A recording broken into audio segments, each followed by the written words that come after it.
What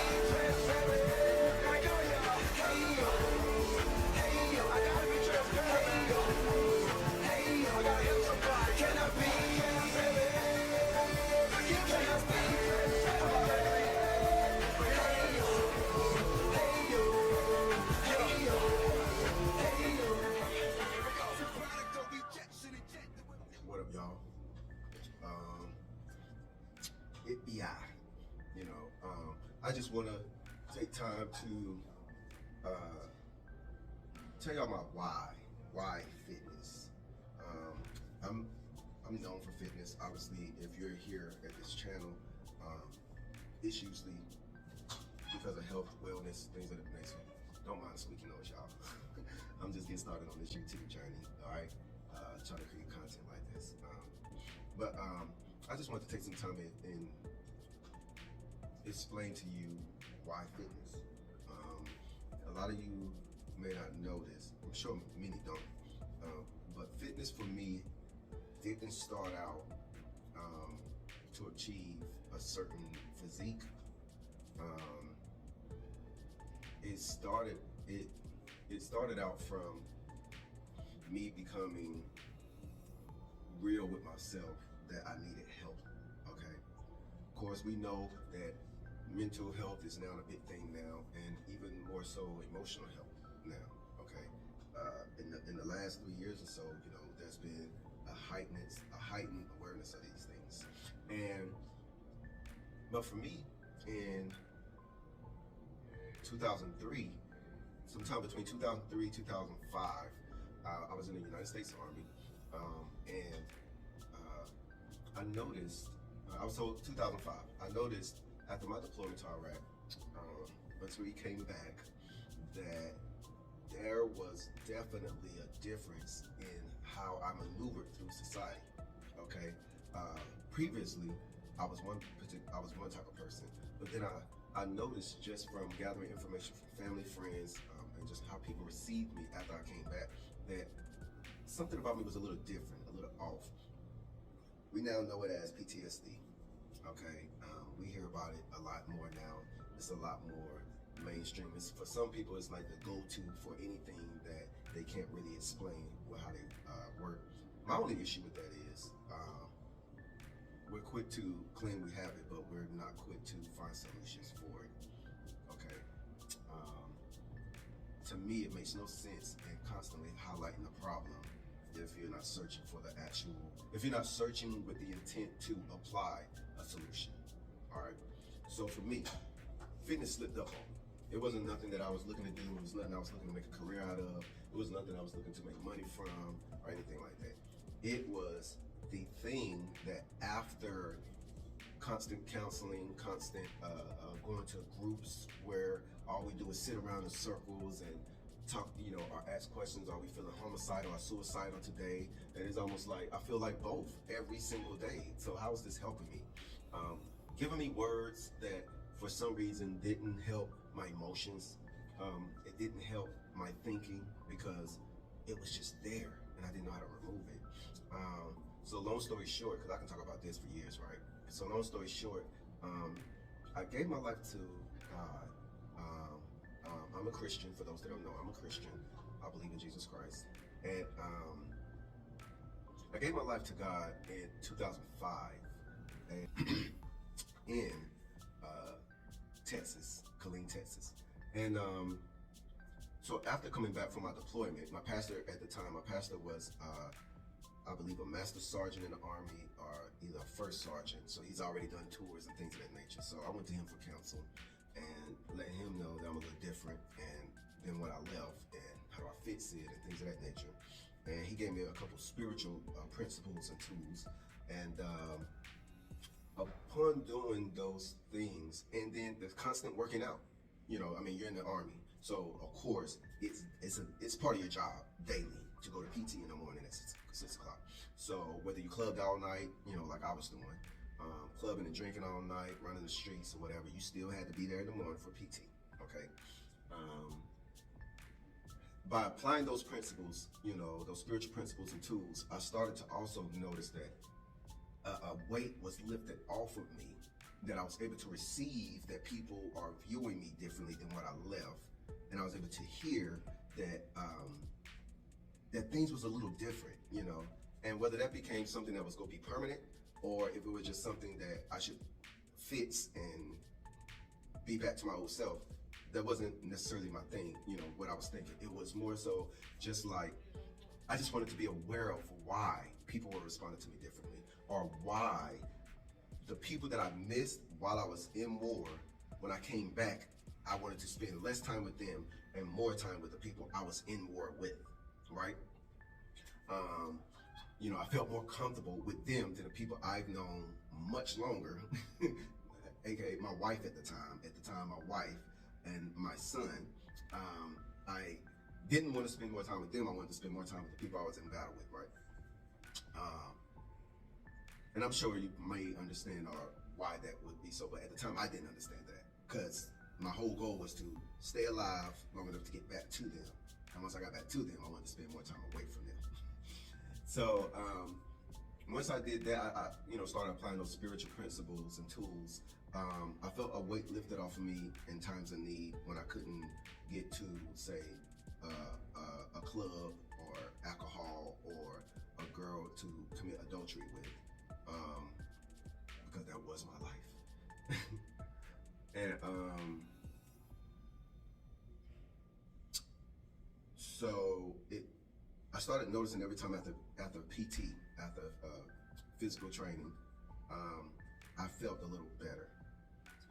Now I know what was going on. Then I didn't, but now I know endorphins, and dopamine, and all of that stuff is heightened. Makes you feel good, makes you happier instead of depressed and sad and all this, that, and the other. But then I didn't know that. I just did what I was told to do, so I don't get written up. And because I also wanted to be the best. We had PT tests, and I was always scoring 300 and up. I was on the instinctive scale constantly, and it was just like, I just wanted to beat whatever my last thing was, right? I wanted to, instead of running my 2 miles in 13 minutes, I wanted to run it in 12. Then I got it down to 11, you know, a little bit, I think it was 11:45 was the fastest time I did my 2 mile run in. But I just wanted to be better every PT test. And in that pursuit, in setting my eye on that goal,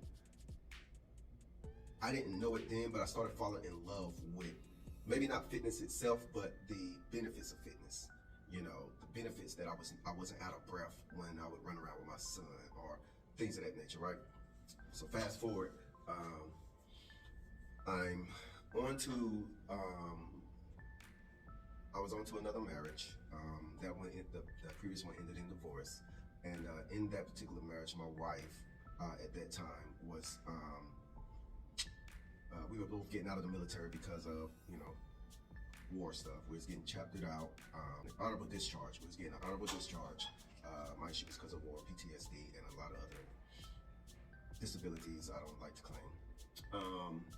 But when we moved out, we were looking for jobs and realized that saying that they say all the time, oh, once you did your 4 years in the Army, or you did 8 years or 10 years in the Army, you can get any job out there. It's gonna be easy. No, they're like, it was not easy at all.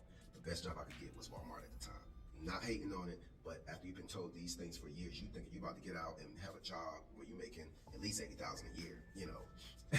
And we ended up setting our eyes to go overseas to Qatar, Kuwait at the time. I think it was Kuwait.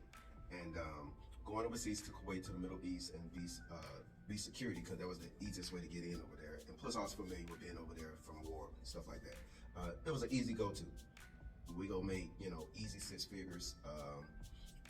In some cases, people make multiple 6 figures a year over there, tax-free. Everything is paid for, from cars to, you know, your company car to your lodging, all of that stuff, food, you get food allowances, and you can bring your family over there. So we was like, it's a no-brainer. Let's go over there. Let's make this money together. Because she gonna make this amount, I'm gonna make this amount. We're good. Get over there, because a lot of people always ask me, what made you go over there? That's the reason. Once we got there, I started noticing that same habit continued, that I felt a need to get up before the sun come up, go run, you know, go work out, you know, whether it be some push-ups or whatever. I still wasn't introduced to the gym yet, but this, you know, this is kind of how it came along. And then when I started having these dispensations where depression would follow me heavy, or I was questioning who I was and what I was doing, and am I in my purpose, and is God still real and things of that nature? Am I more than just a black male that goes to work and make money, to give to kids that don't appreciate it at the moment? That I was wondering all these things, right? And I get there, and I remember for lunch someone invited me to go to the gym because everybody, it was like a thing. I'm like, what goes on in the gym? Like, I want to go and see what's up. I thought they just lift weights, but these people seem excited about it, right? So I went, and when I went to the gym, I met a young lady at the time by the name of Trina. I forgot her last name. Trina Thompson, I think that's her name. Trina Thompson. I met Trina. She was walking around looking lost as I was in the gym. Me and her both just kind of connected eyes, and I was just like, hey, what you working on? Because she didn't look like she work out. She was like, I don't know what to work out, And I was like, I don't know either. I said, why don't we do what this person is doing over here? And the guy was doing dumbbell curls. And so we both just standing there, using like a 5-pound dumbbell curling. And then we would go and, try to use the same weight we've seen other people using. We're like, oh, we're not strong enough for that. Mind you, at this time, I think she was probably about maybe 115 in weight, maybe 5 feet tall. I was about I would say 5'8", 5'9" at the time, and I was about 130 pounds. Okay. Today I'm 190, and but I was about 130. So we were both small. We wasn't necessarily out of shape, but we were just small. And what ended up happening is when we did what we saw these people doing to our left and right, and we finished. First thing was, I noticed as I walked out of there, the first day was there was a different type of community here.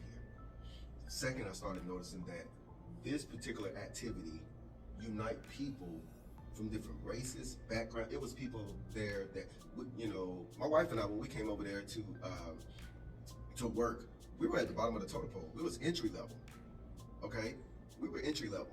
And so the amount of money we was making is nothing compared to the other people that's been there for 10 years, because most people go over there and stay, they live, they don't come back, right? So we seen people who were general managers and regional managers, and we seen owners, of companies over there. We seen all in this gym, and nobody was worried about, oh, I'm mingling with this person who ain't making as much as me, or this white person is not, worried about this black person, and this Mexican guy or this Puerto Rican guy didn't have an issue with this Indian guy or this Pakistani guy. It was just like the whole world is in this gym. All the demographics and backgrounds are here. And the one thing we have in common is lifting this weight. And boom, it did something to me psychologically, it did something to me emotionally and mentally, and it became a thing that it was almost like a date to see this community daily. And so the next day I went, the next lunch break I went. Then I started wondering, how long is the gym open?